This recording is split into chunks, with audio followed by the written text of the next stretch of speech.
बिस्मिल्लाहिर्रहमानिर्रहीम। अस्सलाम वालेकुम and good morning. How are you students? I hope you are all fine. आज हम यहाँ पर अगेन आपकी ऑनलाइन क्लासेस के लिए हैं। जैसा कि आपको पता है कि हमारी ऑनलाइन क्लासेस का स्टार्ट हो चुका है।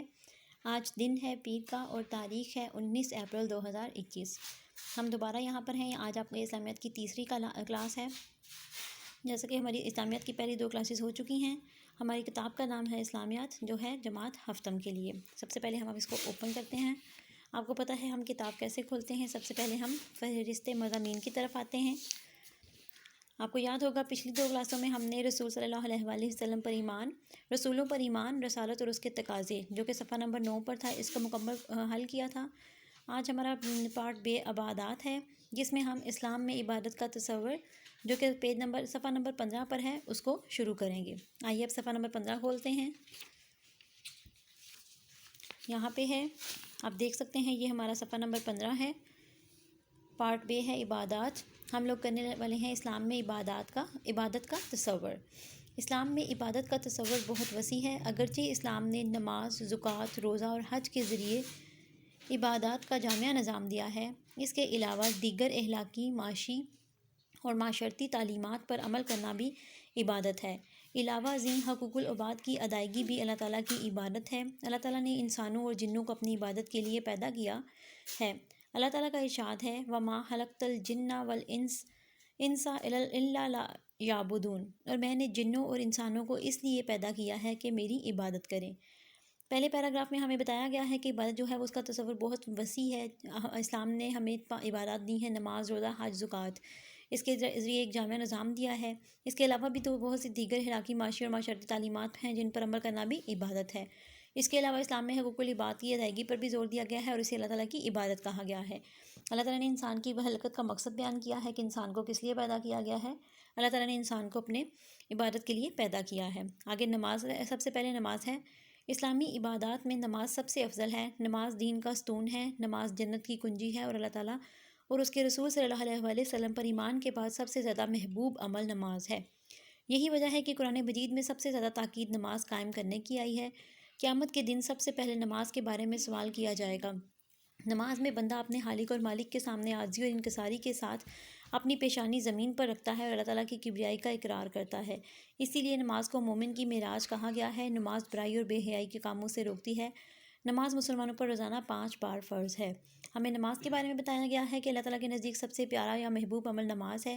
और नमाज जो है वो हमें बहुत सी बुराइयों से बचाती है। नमाज जन्नत की कुंजी नमाज को कहा गया है। इसमें इंसान अल्लाह ताला की किबरियाई का इकरार करता है। उसके बाद नंबर 2 पे ज़ुकात है। ज़ुकात माली इबादत है। ज़ुकात की अदायगी से माल पाक हो जाता है।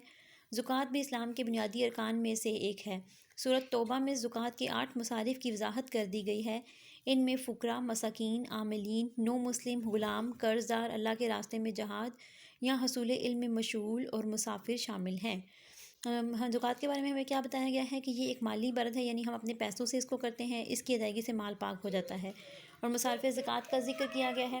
मुसारफ़े ज़कात से मुराद वो लोग हैं जिनको ज़कात दी जा सकती है। अगर उन्होंने बताया है कि उनमें से कौन कौन से लोग हैं जिनको ज़कात दी जा सकती है, वो फ़कीर हैं। फ़ुकरा मतलब फ़कीर, जो मस्कीन हैं। आमिलीन, नो मुस्लिम, जो नए मुसलमान होते हैं। ग़ुलाम है या कोई कर्ज़दार है, या जो अल्लाह के रास्ते में जहाद करता है, या कोई इल्म हासिल करने के लिए दूसरे शहर जाता है। इन सबको हम ज़कात दे सकते हैं, और मुसाफिर को भी। अगले सफ़े की तरफ चलते हैं। हमारा अगला सफ़ा है, ज़कात के बारे में आगे भी है। अल्लाह ताला के अता करदा रिज़्क़ में से इसकी रज़ा की खातिर उसके रास्ते में माल खर्च करना बहुत आला इबादत है।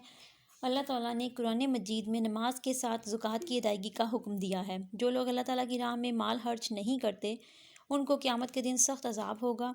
ज़कात का सबसे अहम फ़ायदा ये है कि मुआशरे में मोहब्बत, हमदर्दी और अमन व सुकून की फ़िज़ा पैदा होती है। कैसे अमन व सुकून की फ़िज़ा पैदा होती है कि हम ज़कात की वजह से जो माल है वो सिर्फ़ अमीरों तक नहीं रहता है, बल्कि वो गरीबों में भी गर्दिश करने लगता है, और इस तरह से अमन और सुकून पैदा होता है और बुराई वगैरह ख़त्म हो जाती है। आगे रोज़ा। रोज़ा भी इस्लामी इबादत में से एक अहम इबादत है। हज़रत मोहम्मद सल्लल्लाहु अलैहि वसल्लम का इरशाद है कि अल्लाह ताला को रोज़ादार के मुँह की बू मुश्क की खुशबू से ज़्यादा पसंद है। ये ऐसी इबादत है जिसमें रियाकारी या दिखलावा नहीं होता। इसलिए अल्लाह ताला फरमाता है कि रोज़ा मेरे लिए है और मैं ही इसका अजर दूँगा। جب رمضان المبارک کا مہینہ آتا ہے تو جنت کے دروازے کھول دیے جاتے ہیں اور جہنم کے دروازے بند کر دیے جاتے ہیں اور شیطان جکڑ دیے جاتے ہیں۔ قیامت کے دن جنت کے 8 دروازوں میں سے ایک دروازہ صرف روزہ داروں کے لیے محسوس ہوگا۔ آپ لوگوں کو روزہ کے بارے میں بھی بتایا گیا ہے کہ روزہ کیا ہے، کیا اہم عبادت ہے۔ اس کی آپ لوگوں کو پتہ ہوگا کہ جب ہم روزہ رکھتے ہیں تو سارا دن کچھ کھاتے پیتے نہیں، جس کی وجہ سے منہ میں ایک خاص قسم کی بو پیدا ہو جاتی ہے، لیکن اللہ تعالیٰ کو وہ بو مشک کی خوشبو سے بھی زیادہ پسند ہے۔ اور یہ ایسی عبادت ہے جس میں کوئی ریا کاری یا دکھلاوا نہیں، ہم کسی کو دکھا نہیں سکتے کہ ہم نے روزہ رکھا ہوا ہے۔ تو اللہ تعالیٰ کہتے ہیں کہ روزہ میرے لیے اور میں اس کا اجر دوں گا۔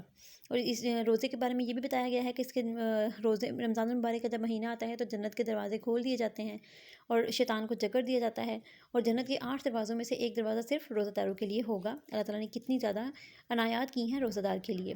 حج ایک مالی اور بدنی عبادت ہے۔ یہ اسلام کا اہم رکن ہے اور ہر صاحب استطاعت مسلمان پر زندگی میں ایک بار فرض ہے۔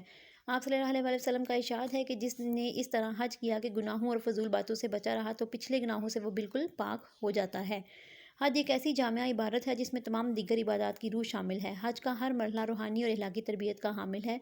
حج کے عظیم الشان اجتماع سے امت مسلمہ کی شان و شوکت کا اظہار ہوتا ہے اور اتحاد اور یگانیت کا عملی مظاہرہ بھی۔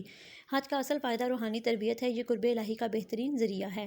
درجہ بالا عبادات کے علاوہ اسلام میں تبلیغ دین اور جہاد فی سبیل اللہ بھی بہت بڑی عبادات ہیں۔ علاوہ روزمرہ زندگی میں دیانت داری، سچائی، عدل انصاف، وعدے کی پابندی، کسب حلال، حقوق العباد کی ادائیگی، صبر و استقلال، عفو و درگزر، اثار اور قربانی سے کام لینا بھی عبادت ہے۔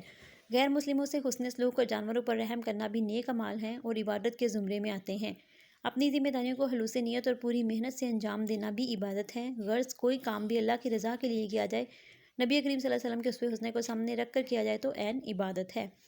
حج کے بارے میں بتایا گیا ہے کہ یہ ایک عظیم الشان جو اجتماع ہے حج کا، وہ مسلمانوں کی شوکت کا اظہار کرتا ہے۔ اس سے اتحاد اور یگانیت پیدا ہوتی ہے کیونکہ سب نے ایک قسم کا ہی یونیفارم پہنا ہوتا ہے جسے ہم احرام کہتے ہیں۔ اس میں کوئی پتہ نہیں کون مسلم ہے، کون ہندو ہے، کوئی عیسائی ہے، یہ کہاں سے آیا ہے، کس ملک سے تعلق رکھتا ہے، اس لیے یہاں پر سب جو ہیں وہ ایک جیسے ہی لگتے ہیں۔ اس کے علاوہ جو دوسری عبادات ہیں جن میں دوسرے جو ہمارے کام ہیں جو اللہ کی رضا کے لیے کیے جائیں، وہ سارے بھی عبادات میں شامل ہیں۔